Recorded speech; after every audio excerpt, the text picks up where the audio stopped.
dia a todos. Meu nome é Maria Lúcia, eu trabalho na Natura e sou responsável pelo investimento em educação dessa empresa. A minha pergunta é em relação à questão da equidade.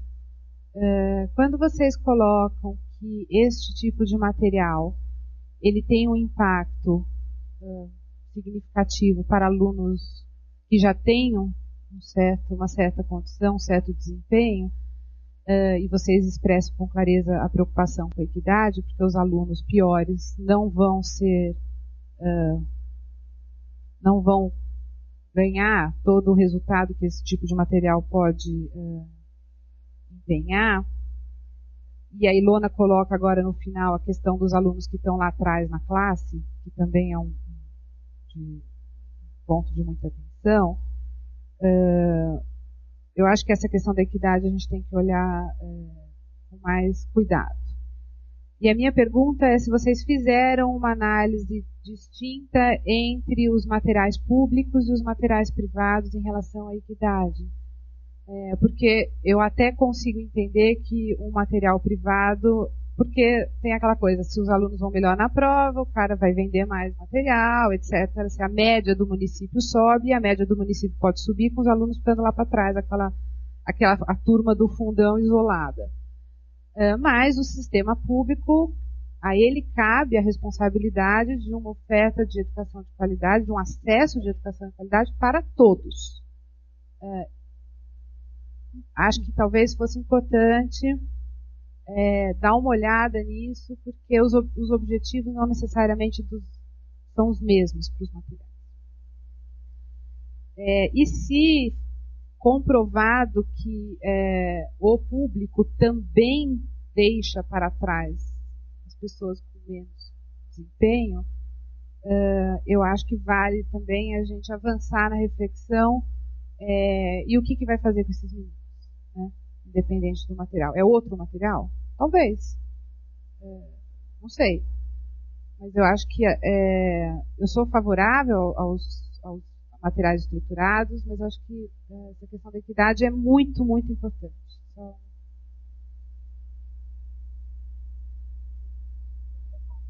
deixa eu responder. É aqui? Não. Vamos lá. Então, primeiro, a gente não comparou os sistemas públicos com sistemas privados, né? Lembra que a gente tinha uma restrição de dados, que era o dado de 2005 e de 2007, e a gente não tinha sistema privado público atuando nesse período, na forma, além eu acho que da rede municipal de São Paulo, que começou em 2006, o Ler e Escrever, mas ainda era mais experimental. E a gente, portanto, quando a gente tiver o dado de 2009, é o que nós estamos esperando, a gente vai conseguir introduzir isso. Mas a gente não comparou nem público com privado, nem entre os privados. A gente considerou, vamos dizer, os diferentes sistemas como uma coisa só, né, quando a gente colocou naquele grupo de tratamento. Um pouco porque a gente, ao fazer o estudo qualitativo, percebeu que era muito menos a diferença entre eles que estava causando aquela mudança, e muito mais essas outras questões que eu coloquei no final da minha apresentação, que ele levava ou introduzia na sala de aula. Então, aqui é menos a discussão se o material desta empresa impacta ou se, ao introduzirmos essas variáveis na sala de aula, via material estruturado, via outras coisas, que a gente pode discutir aqui quais seriam, impacta. Eu vou mais por essa segunda linha, tá? De que eu acho que ao introduzirmos esses controles, essa estruturação, esse não poder pular, você pode fazer isso com o PNLD, inclusive, tá? Eu acho que o desafio é maior, mas pode. Com relação à equidade. Então, o que a gente observa não é de que a desigualdade aumenta, certo? O que a gente observa que existe uma melhoria. Na média, existe uma melhoria para a rede como um todo. Existe um aumento no número de crianças que estavam no nível básico e que passam ao adequado, e existe uma diminuição das crianças que estão abaixo do básico, que deixam de pertencer do abaixo do básico e passam ao básico. O problema é o ritmo dessas duas da diminuição e do crescimento. O crescimento é maior do que a diminuição, né? Então, a nossa hipótese então, assim, ele é melhor, inclusive, para a criança que está abaixo do básico. Se você está no abaixo do básico, ou seja, se você é da turma do fundão, você está melhor, a sua chance de passar para o básico é maior numa escola que usa esse sistema. Tá? Agora, a probabilidade de você, estando no básico, passar para o avançado é maior do que a probabilidade de você estar abaixo do básico e passar para o básico. Não sei se fui clara, se acabei confundindo mais. Né? Então, e aí a nossa hipótese é que provavelmente a gente precise pensar um material específico para essas crianças que estão abaixo do básico. Ou seja, para aquelas crianças que chegam na 4ª série e não adquiriram os conhecimentos e habilidades que ela devia ter adquirido lá atrás. Entendeu? Por exemplo, o material estruturado da prefeitura, né, o Ler e Escrever, a primeira versão, ele foi pensado assim, para a criança que tem que recuperar, né, lá para frente, para a criança que está em fase de alfabetização. Eu acho que a gente tem que começar a pensar em instruções diferenciadas, toda essa questão, e que a gente vai chegar mais uma vez no professor. A pergunta é, um professor sozinho com 40 alunos vai conseguir fazer isso? Então, aí a gente entra numa outra...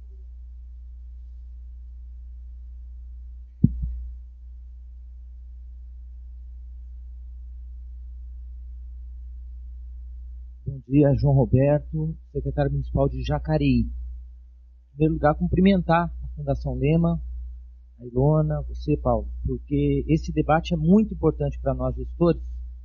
E desde o encontro que a gente fez no início do ano, eu acho que essa questão tem se tornado uma das principais questões debatidas nos fóruns intermunicipais, nas discussões entre os secretários.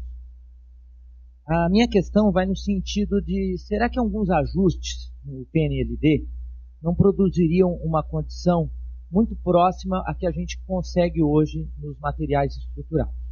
Eu falo isso porque uma das dificuldades que o PNLD apresenta é o fato de a gente implementar um livro único para toda uma rede municipal. Em Jacareí a gente vivenciou essa experiência e através de uma resolução que eu acabei baixando na rede, a gente conseguiu escolher um único livro no PNLD, indicando, é claro, a segunda opção. Então, em Jacareí, a gente teve uma realidade distinta da maioria dos municípios, onde o PNLD é escolhido por escola. A gente montou uma câmara, né, composta por todos os apoios pedagógicos das escolas e escolheu um livro único. E a partir desse livro único, nós temos trabalhado. Infelizmente, veio uma parte das escolas veio a primeira opção, para outra parte veio a segunda opção. Então nós estamos trabalhando dentro de uma lógica que é mais ou menos 70% contra 30%, mas melhorou bastante, uma vez que a gente tem 2 materiais, né, para cada uma das disciplinas, onde a gente trabalha com alguma homogeneidade que antes a gente não conseguia. Quer dizer, a partir da escolha do material de uma única escola, a gente trabalha com uma heterogeneidade de conteúdo e de material que é impossível você gerenciar pedagogicamente uma rede. Então nós fizemos digamos assim, uma inversão do paradigma que é trabalhado, que é a autonomia escolar, a partir de uma ideia, um pouco mais centralizada em relação a essa escolha. E outra questão que eu acho fundamental é o fato do livro ser consumível, como você mesmo apontou na sua pesquisa. O fato de ele estar podendo ser consumível nas séries iniciais tem ajudado bastante. E existe um terceiro elemento, que é a rede se propor nesse processo a fazer o gerenciamento pedagógico do uso desse material. Então eu fico pensando se não seria vantajoso a gente produzir ajustes no PNLD para que a gente conseguisse avanços nesse sentido. Porque o que eu noto, por exemplo, entre os 600 municípios paulistas, nós temos as 200 principais cidades do estado de São Paulo, que detêm a maior parte da população, e que tem um investimento per capita considerável em educação. Mas se a gente for pensar os outros 400 municípios paulistas menores, eles não têm condições de comprar um material didático estruturado, cujo custo per capita médio é R$300 por ano. Quer dizer, grande parte dos municípios pequenos no estado de São Paulo comprometem mais de 60% dos seus recursos do Fundeb com a folha de pagamento. Fazer um investimento de R$300 per capita significaria também comprometer outros investimentos importantes que as secretarias precisam fazer. Então, será que a gente apostar no ajuste no PNLD, no sentido de garantir homogeneidade de conteúdos, fazer um controle um pouco mais rigoroso em relação a esse uso e estabelecer novos marcos, no sentido, inclusive marcos legais, no sentido de reordenar o programa, não seria mais vantajoso? Essa é a minha questão. Não, eu acredito nisso. Tá? Eu acredito que sim. Né? Acredito que sim, por isso que eu acho que a compreensão, né, quando a gente compreende um pouco o que explica esse impacto, ajuda a gente a fazer esse debate de política pública. Acho que não tem dúvida que o PNLD, do jeito que ele está colocado hoje, pelo menos no estado de São Paulo, é ineficiente. Né? Porque o MEC está comprando, está lá na conta do MEC, a compra de livros para as escolas municipais e estaduais desse estado. Ao mesmo tempo, as redes públicas têm feito um investimento enorme em desenvolver seu próprio material e as redes pequenas públicas a comprada de empresas privadas, que são aquela mesma que está vendendo para o MEC. Enfim, eu acho que do jeito que está, ninguém poderia dizer que você está tendo gasto duplo, que é um pouco o argumento que às vezes o TCE usa para dizer que não pode comprar. Né? Sem dizer que o fato do livro didático, quando o MEC compra o livro didático, ele paga R$5 por um tema de escala. Coisa que você poderia baratear muito, imagino, também no sistema de ensino, se você também for para a escala com ele. Né?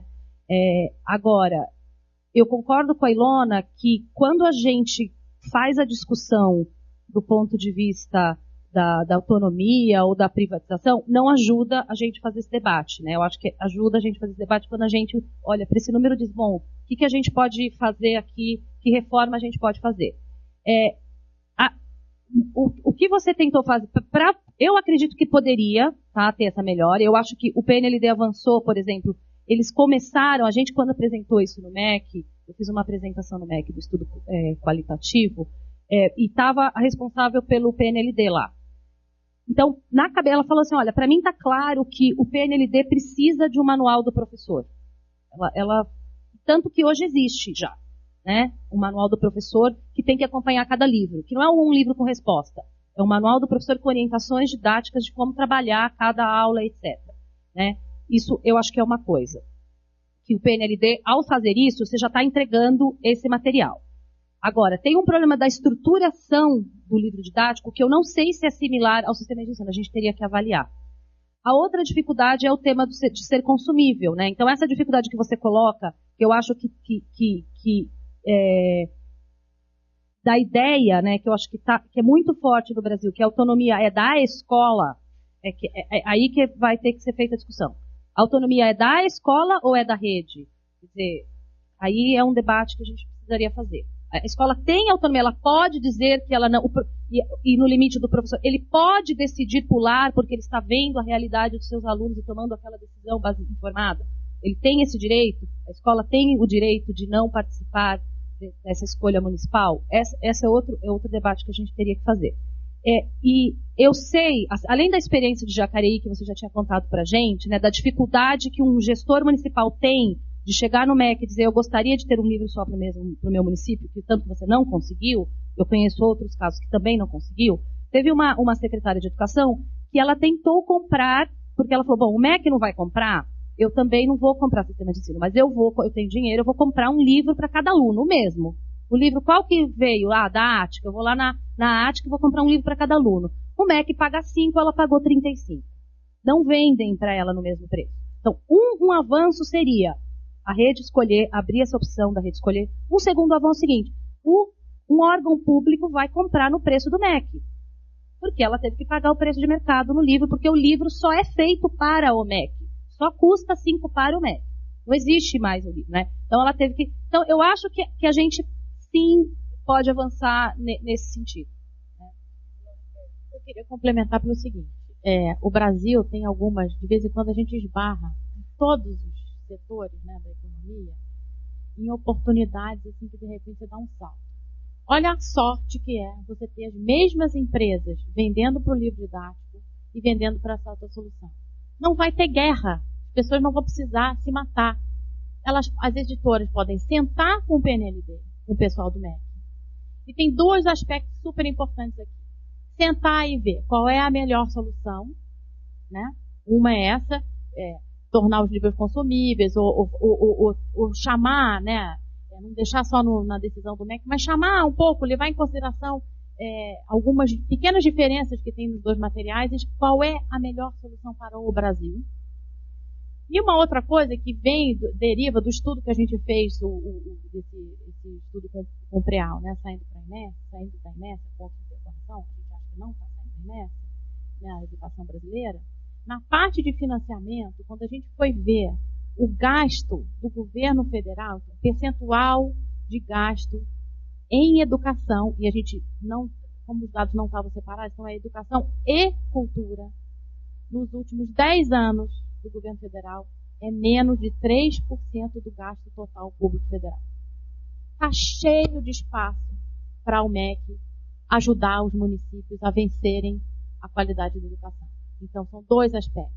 São as mesmas empresas, então não precisa as pessoas saírem se matando.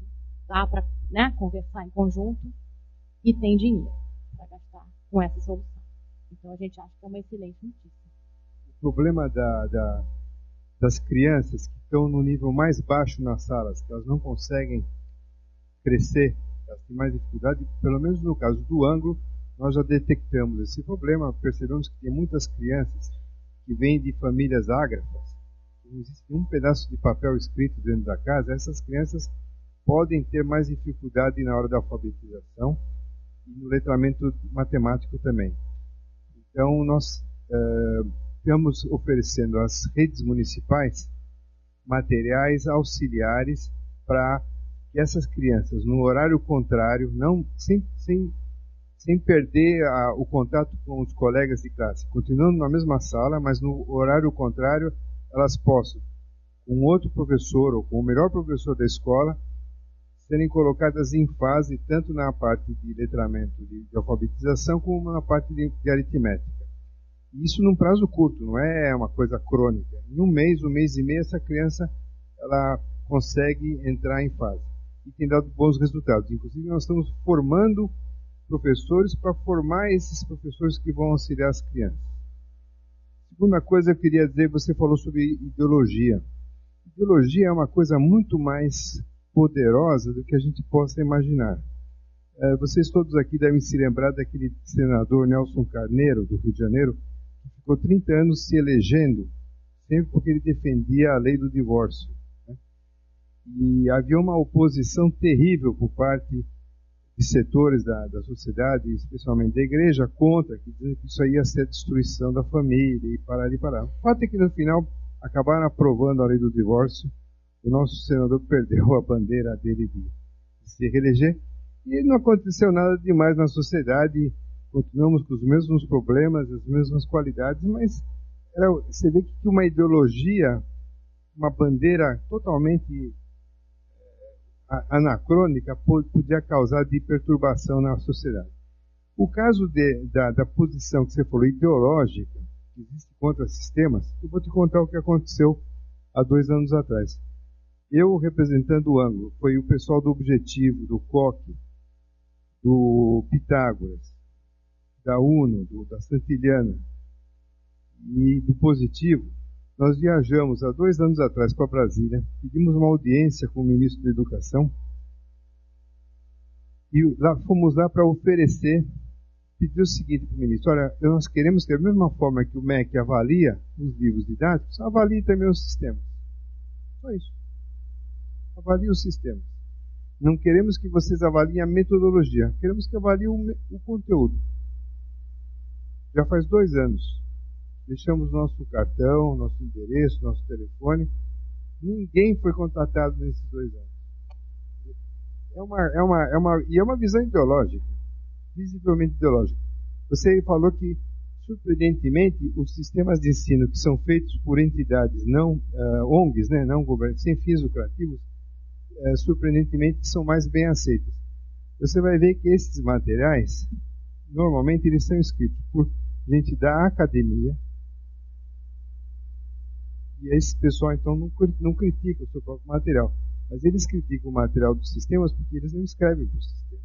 Eles já, inclusive, ofereceram textos, mas eles são teóricos, eles não têm experiência de magistério, de sala de aula, então não servem os materiais deles. Então, existe uma posição ideológica realmente, a gente sente isso, especialmente em municípios grandes. Tá? Um município como Jacareí, eu conheço bem Jacareí porque eu tenho até um sítio lá, é uma cidade já grande.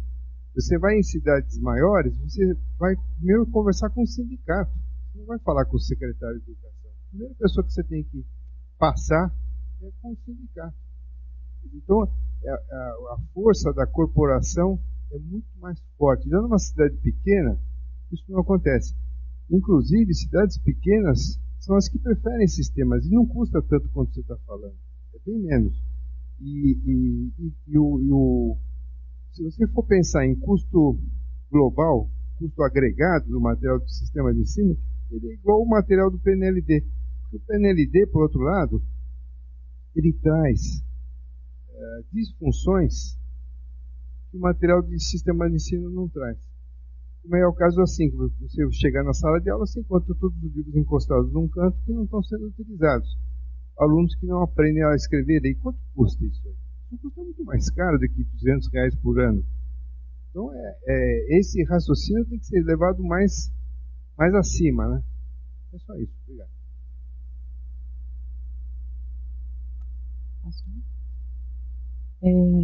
Bom dia a todos.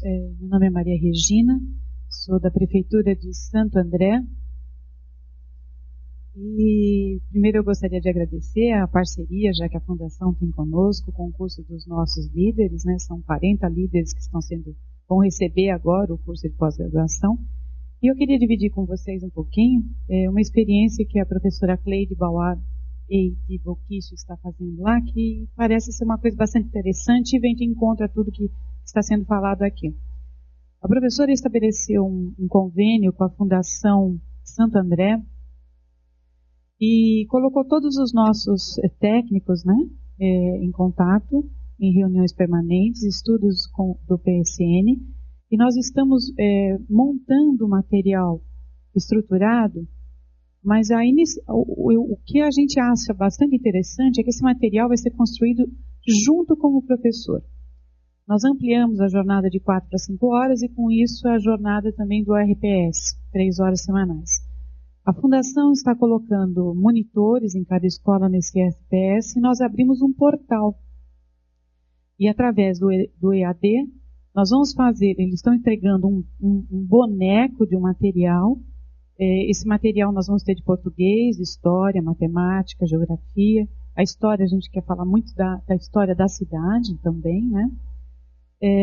Vivências corporais e educação artística. Baseado nos parâmetros, né, nacionais. E durante esse semestre agora, esse professor vai aplicar a sugestão, vai interagir no portal e construir. E nós imaginamos que em 2011, 2012, nós vamos ter um material pronto já, um material que vai sendo avaliado durante a construção pelo próprio professor em rede.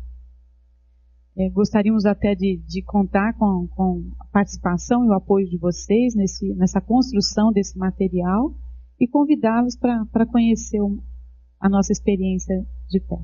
Obrigada. Fazer só um comentário, né? Santo André também é uma cidade grande, como o representante do Anglo falou, e que, enfim, tem dinheiro e conta com uma universidade, com uma Fundação Santo André, e talvez com um corpo técnico dentro da Secretaria grande, tecnicamente preparado para isso. Mas, além disso, eu acho que tem um outro fator, né, que a gente, conversando com secretários que pensaram na possibilidade de criar um sistema próprio, né, que você simplesmente não pode pegar um texto, eu vou trabalhar a Cecília Meirelles, e colocar na sua apostila. Nem a prefeitura, nem nenhuma escola privada, né, de São Paulo. Uma coisa é o professor fazer cópia lá na casa dele, perto onde ele mora, e levar na sala de aula. A outra coisa é a prefeitura encadernar aquilo e chamar de material. Então, o custo, né, envolvido, e até a Silvia, que desenvolveu o material da Fundação Bradesco, me contou como que foi o processo, né, de confecção desse material, acaba sendo alto demais, porque no final você tem que optar sempre pela adaptação. Você não pode usar nenhum texto de autoria, porque o custo de pagar por esse texto de autoria é altíssimo. Então, a gente também tem que levar em conta, né, e de certa forma, o PNLD, esse custo já, por exemplo, no caso, já está embutido, né, de trabalhar com esse material próprio, o PNLD, para não perder, né, se não for o caso de pagar por isso.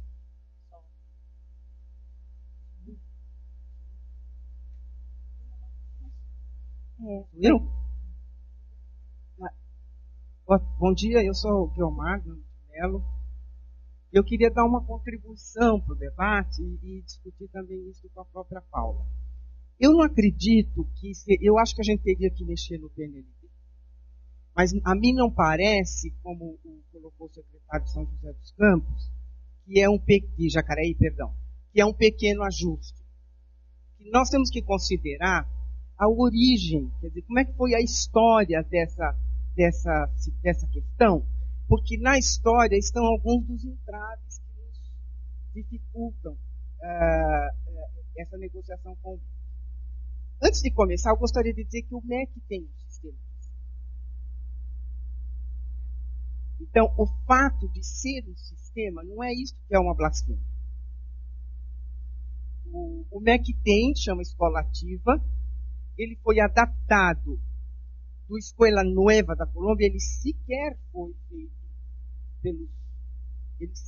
feito autóctone, né? Ele é exógeno ao nosso sistema. E ele só não é adaptado para a zona urbana, porque eventualmente o MEC não quis. Porque na Colômbia, o mesmo material já é usado para a zona urbana. Aliás, é um material excelente. Por que o MEC não usa esse material no PNLD? Essa é uma pergunta que eu acho que nós teremos que nos fazer. Então, o que tem por trás disso? Tem por trás o fato de que no Brasil o livro didático é um produto de autor. E o material estruturado não é um produto de autor. Ele é um produto de uma instituição, ou ele é um produto... Você não sabe quem elaborou tal material nos sistemas de ensino. Você tem que ir lá, olhar direitinho. Então, essa é uma questão vital quando a gente pensa, porque o modelo, a concepção do próprio objeto é diferente. E o MEC teria que saber absorver isso. A segunda coisa é que, bem ou mal, os materiais estruturados têm um projeto. Eles têm uma integração entre eles. O livro de autor, não adianta eu conseguir comprar um mesmo. Eu consigo comprar um mesmo livro de matemática. Só que o material de arte não é igual ao do livro de matemática. Eles não conversam.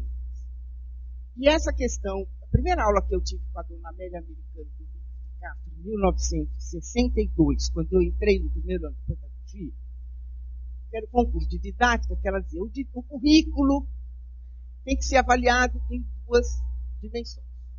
A horizontal, que é a integração entre as disciplinas de um mesmo ano. E a vertical, que é a articulação de uma mesma disciplina de ano para ano. Aquilo ficou no fundo da minha cabeça e eu sempre achei uma bobagem. Porque na minha arrogância dos 20 e poucos anos, eu achava que o currículo é uma coisa que a gente inventa. Cada dia que a gente entra na sala de aula, Deus assopra no nosso ouvido e a gente inventa. Depois disso eu aprendi bastante. E volto na velha lição da Melinha Americana Domingues de Castro. Quer dizer, o livro didático não tem isso. Então, esse é um terceiro aspecto. O segundo aspecto. Tem um terceiro aspecto. O livro do autor baseia-se na experiência do autor. Então, se eu sou um bom professor de matemática, eu faço um livro de matemática a partir da minha prática. Mas a editora que me contrata não vai perguntar isso. São outros os critérios da editora. Eu sei, porque eu trabalhei junto a uma editora quando eu estava na Fundação Vitor Tívica, no Abril. Eu convivia, nós pertencíamos à mesma família. Né? Qual é o critério de convocar um professor para fazer um livro? Eventualmente ele ser um nome famoso, tem outros critérios. Talvez tenha até de que ele é um grande professor. Da onde nasceu o cursinho? o sistema. O sistema nasceu de cursinho. Ele vem de uma prática de sala de aula muito bem sucedida. Então, é verdade que o anglo-latino era conhecido como um cursinho. A gente pode achar ruim isso, mas a gente não pode deixar de reconhecer que um material que vem daí é diferente do material que vem da cabeça do autor. Então, essas questões têm que ser, essa caixa de Pandora, a gente tem que abrir sem preconceitos, junto do MEC, para que o MEC... A primeira coisa que eu acho que o MEC poderia fazer é incorporar no PNLD o sistema dele. Porque é um exemplo que ele pode dar de que ele valoriza realmente o trabalho coletivo. Então, se eu tenho, e aí a experiência de Santo André é exemplar nesse sentido, embora provavelmente vá ser cara, eu sei, eu refiz o material do POC, eu sei como é que é esse processo, e eu não refiz o material, não estou aqui falando que eu refiz o material do POC, eu refiz o material do POC porque eu acredito nisso. E a experiência de Santo André é uma experiência muito, muito ímpar, muito própria, porque conseguir direitos autorais para publicar em livro didático no Brasil é uma guerra. Primeiro, porque cada herdeiro tem uma noção. Qualquer coisa do Portinari você pode usar de graça. Do Volpe, para cada 1.000 exemplares, você paga 20 mil reais. E por aí vai. E por aí vai, certo? São muitas... Isso é... A gente já disse, o Volpe está dando um tiro no pé? Está dando um tiro no pé. Os herdeiros acham isso e por um herdeiro vale o que ele vai receber o mês que vem, não que vai ficar na memória do povo brasileiro a respeito da obra do pai dele. Então, nós é preciso considerar isso, quer dizer, material de música. Por uma música do Tom Jobim, um material de música para criança de escola, é um pereré. Talvez essa negociação devesse ser feita em outro nível. Aí eu acho que o MEC teria que entrar. Quer dizer, sempre que for para um material que vai para a educação, os herdeiros teriam que ter um outro tipo de critério, né, para não dar isso que dá. É claro que o livro didático para o MEC custa R$ 5 e para outra vai custar 35, porque é a escala. Agora, isto não é ferir a autonomia, quer dizer, comprar um livro mais barato, porque é em escala, e dá igual o mesmo livro para o Brasil inteiro. De que autonomia nós estamos falando? Quer dizer, como é que a gente vai conciliar essas coisas? E, finalmente, eu acho que tem o caso das crianças que estão mais atrasadas. Eu acho que nós temos um problema com as crianças que ficam para trás, qualquer que seja o material que a gente vá adotar. Porque para esta criança, além do material, tem que haver um desvelo, um acolhimento, um vínculo com a escola e com o professor, que não depende do material, depende do curso de formação. De modo que talvez Santo André, além de pedir que o professor participe da elaboração do material e da Fundação Santo André, poderia pedir que a Fundação Santo André fizesse um projeto de formação de um professor que, de fato, fosse aquele capaz de puxar as crianças que ficam para trás com o sistema estruturado, sem sistema estruturado, porque aí sobra um pedaço que não é problema de material. Então, não dá para a gente cobrar a equidade de uma coisa que só do material. Quer dizer, nós temos que cobrar a equidade de tudo. Né? Inclusive, eu acho que esse dado que a Ilona falou, eu acho incrível, o investimento do MEC. Quando chega na hora da gente pensar que vai gastar 300, 400, 500 reais por ano com uma criança, a gente faz conta de custo-benefício. A gente não faz conta de custo-benefício de todas as demais coisas que nós sabemos que nesse país se usa mal. Então, é chegado o momento da gente pensar nessas coisas de educação. Eu não acho que teria que estar gastando isso ou aquilo. Tem que estar gastando o que for necessário. Né? E ter professor elaborando material é muito bonito, mas não se esqueça. Na composição do curso da educação, o professor leva 90%. De tudo que a gente for usar diretamente, o professor acho que não deva usar. Acho que a gente tem que fazer conta de custo-benefício para tudo. não apenas para algumas questões e para outras não. Era mais ou menos isso que eu queria falar.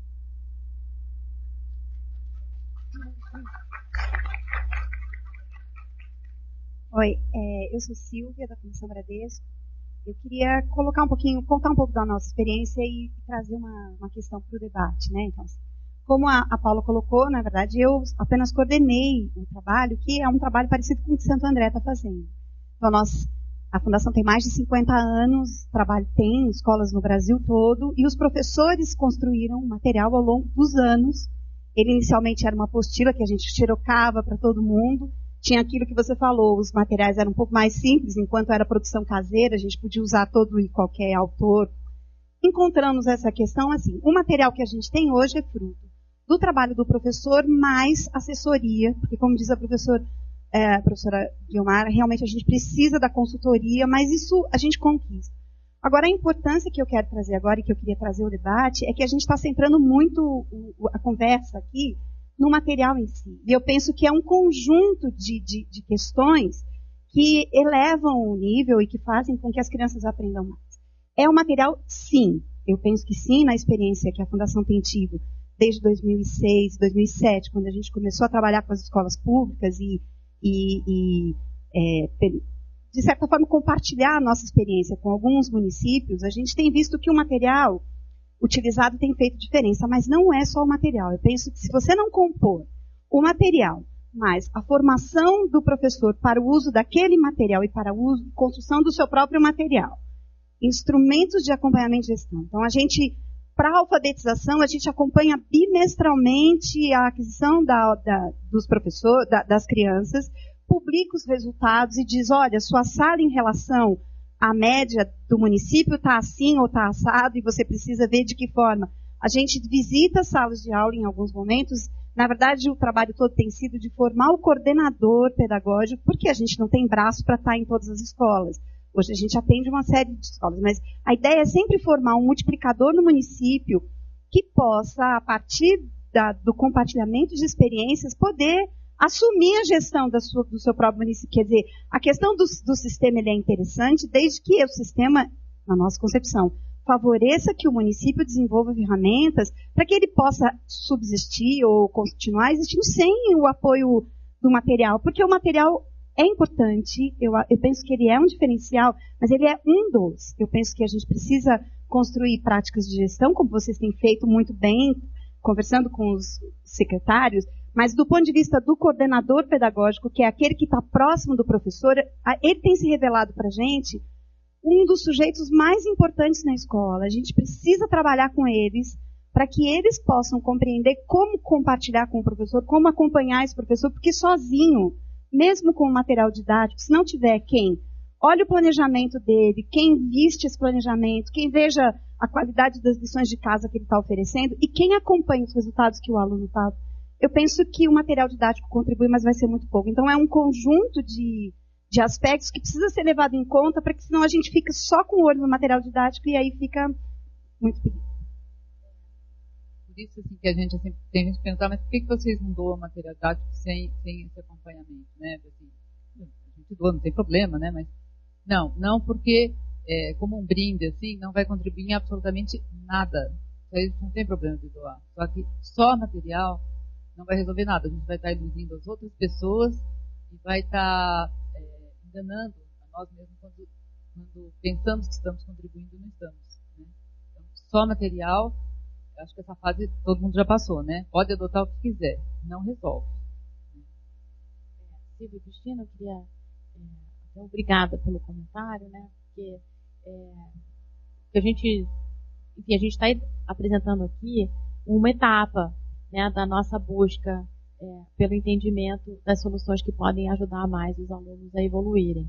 E é claro que quando a gente mostrou o produto, né, o livro, o treinamento, a capacitação, as orientações de professores, né, o acompanhamento da gestão da sala de aula e o portal, quer dizer, a gente tem que evoluir e poder diferenciar o impacto na sala de aula. Então, essa pesquisa a gente vai continuar fazendo. A gente trouxe aqui, não, assim, é importante a gente ter... Não, foi importante importante vocês terem lembrado isso, porque a gente é uma preocupação que a gente tem. Esse impacto é o impacto inicial. Tem várias outras coisas que seguem na gestão da sala de aula e das redes de ensino que vão ajudar a ter mais impacto ainda. Então é importante vocês terem lembrado isso.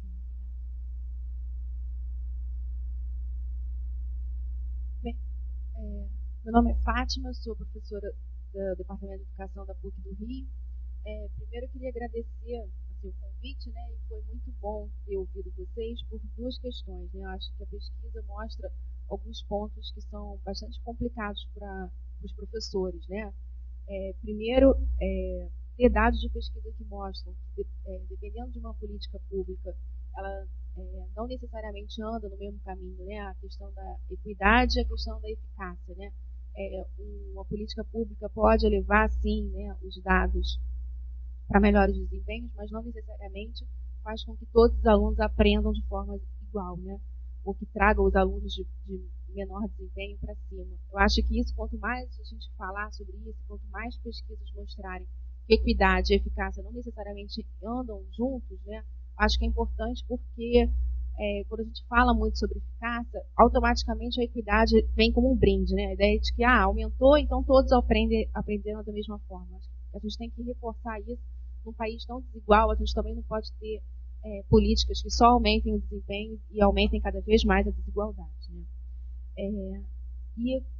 Primeiro eu queria falar de um outro resultado, que eu acho que são resultados parecidos com o que vocês encontram, mas na realidade não necessariamente utilizando sistemas estruturados. Né? A gente faz uma pesquisa, que é coordenado lá pela PUC, mas com outras instituições de pesquisa, que mostra a importância do uso do livro didático em sala de aula. Né? E eu estou falando isso porque como a gente não analisou o estado de São Paulo, então acho que é mais um acréscimo, né, de quanto que o professor, na realidade, está precisando de uma estruturação.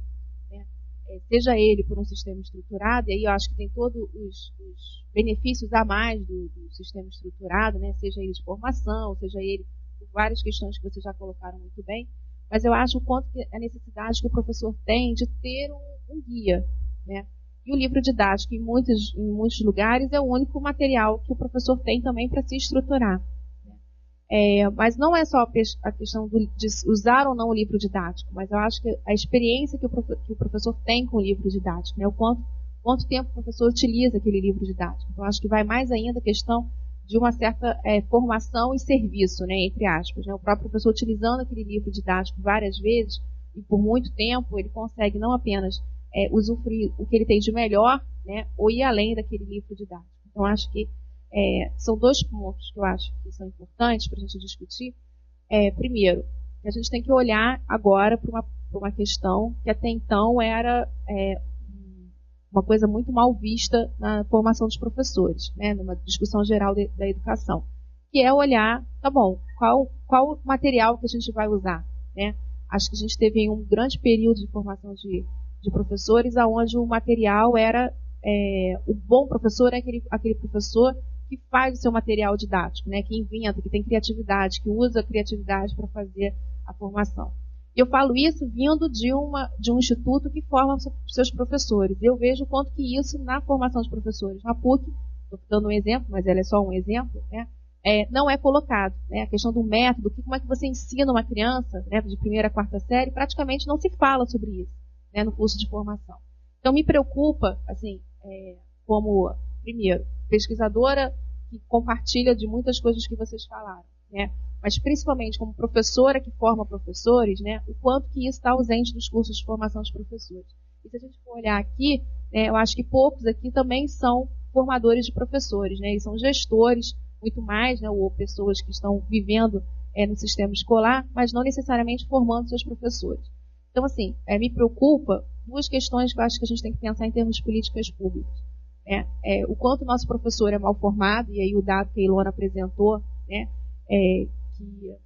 que mostra muito bem quais são os professores que entram na rede, né, quais são os professores que entram e que estão na rede, em termos de formação, e aí sim eu acho que acaba prescindindo, né, ainda mais uma formação em serviço para o uso do livro didático.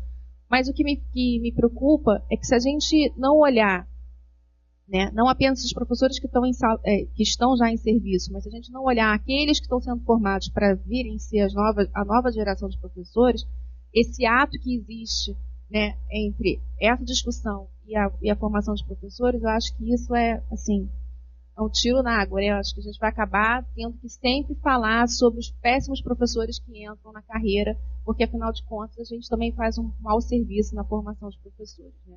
Eu visto a carapuça porque, na realidade, a gente fica estruturado num currículo onde isso não é discutido. Então, eu acho que é um ponto de partida para a gente pensar o quanto que isso também tem que ter impacto no curso de formação de professores, né? E tentar, porque eu acho que muitas das resistências vêm da academia, porque a academia não se vê nisso, né? Porque, na realidade, não está colocada aí. Então, eu acho que a gente tem que parar para pensar um pouquinho para avançar em termos de políticas, que eu acho que essa questão de material pedagógico hoje em dia é um foco que a gente tem que se preocupar em termos de política. Bom dia, meu nome é Giovana, represento o sistema de ensino PET. Quero parabenizá-las pelo trabalho. A gente tem acompanhado o trabalho da Fundação Lema nessas pesquisas, que são de grande valia para o nosso trabalho. Queria colocar aqui um pouco da incoerência, que é a questão de você ter uma municipalização do ensino, você ter a descentralização do uso dos recursos, onde cada município pode utilizar os seus recursos de acordo com as suas necessidades, de acordo com a sua realidade, e, de repente, os estados e o próprio MEC quererem enviar um material igual para todos os municípios do seu estado e do país. Se você tem a liberdade que a própria Constituição dá, a autonomia que a LDB também te dá, de ter o seu próprio currículo, por que não você poder escolher qual sistema, qual material você quer utilizar? E quando a gente fala de sistema, lembrar também que não estamos falando só de livro didático. Isso tem que ficar muito claro, porque o livro didático é só um elemento desse sistema, que cada vez está mais completo, cada vez traz mais soluções, e que uma empresa que leva um sistema, uma opção, uma proposta de adoção para uma rede municipal, está levando uma proposta de parceria, uma proposta de união de forças, onde uma iniciativa privada com a iniciativa pública se unem para fazer mais rápido o atingimento dos objetivos traçados na educação. Então, a gente não está pensando só numa compra e venda de livro didático, e sim em todos esses outros recursos, esses outros serviços que são agregados ao material didático para fazer dar certo. E talvez por isso tudo é que tenha esses resultados aí comprovados de que está dando certo, e cada vez mais municípios do Brasil todo, esse crescimento se deu muito mais rápido no estado de São Paulo, mas hoje municípios de várias partes do país estão adotando o sistema estruturado como uma forma de atingir mais rápido os objetivos traçados na educação.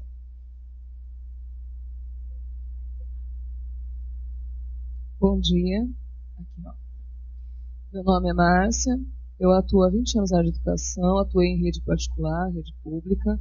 Atualmente eu represento o sistema de ensino NetBio em São Paulo e trabalho na formação de professores. Eu tenho uma pergunta para vocês que é a seguinte: a gente aqui falou muito de livro didático, de formação de professores, que é onde eu atuo. Eu atuo muito na formação de professores na área de tecnologia, que é um outro local onde a gente encontra muito preconceito.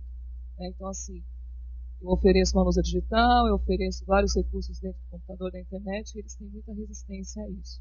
Porém, a gente sabe que isso faz parte da vida das crianças hoje, e que muitas crianças que têm problema de aprendizagem passam a ter uma aprendizagem melhor no computador ou com o uso de alguma tecnologia. Eu gostaria de saber se, dentro da pesquisa que vocês fizeram, vocês também levantaram as questões da tecnologia, que é uma coisa que está presente, atual, faz parte da formação. Infelizmente, dentro das escolas, a gente ainda encontra uma resistência muito grande dos professores, e até dos gestores, e até da área acadêmica, muitas vezes. Então, eu queria saber se vocês têm alguma pesquisa ou alguma futura pesquisa nesse sentido. Então, na pesquisa qualitativa que a gente fez, a gente perguntava, nos municípios que a gente visitou, tanto para o secretário como para os diretores e professores, o uso dessas tecnologias, que no geral era através de portais que eram oferecidos pelo sistema, o sistema oferecia esses portais para os professores e para os alunos, mas que não necessariamente a prefeitura comprava. Eu acho que também tem muito isso, né? O pacote sistema estruturado, ele não é uma coisa única, nem que seja da mesma marca. Né? Cada município tem um contrato de serviço, enfim, varia bastante. Mas, no geral, o que a gente observava nos municípios que tinha feito a opção pelo uso do portal, que os professores usavam muito pouco. Então, 10% dos professores responderam que alguma vez naqueles meses acessou o portal. Tá? E claramente era um tema geracional. Assim, os mais jovens entravam no portal, os professores mais velhos não entravam no portal. Alguns diziam, não, eu dei a senha para o meu filho.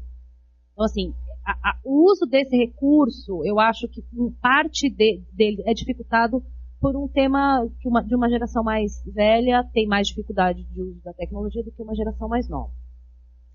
E segundo, eles diziam muito que não tinham tempo, né? Que não tinham tempo para fazer isso. Né? Faltava tempo, então eles acabavam se focando no material que eles tinham pronto, que era o material didático. E quando entravam, quando entravam, no geral era para baixar prova ou lição de casa. Né? Então, pesquisa mesmo, nenhum dos professores indicou que utilizou o portal para isso. Então, a questão, a gente não, essa foi a única coisa que a gente não analisou. Eu sei que o NetBio é um sistema que tem a coisa da tecnologia mais forte que a maioria dos sistemas. A gente nenhuma das cidades que a gente visitou usava o NetBio.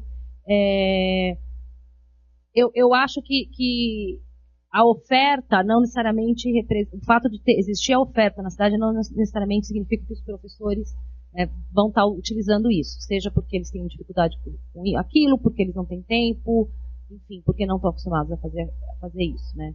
Aí eu vou, para finalizar, aproveitar a pergunta, né?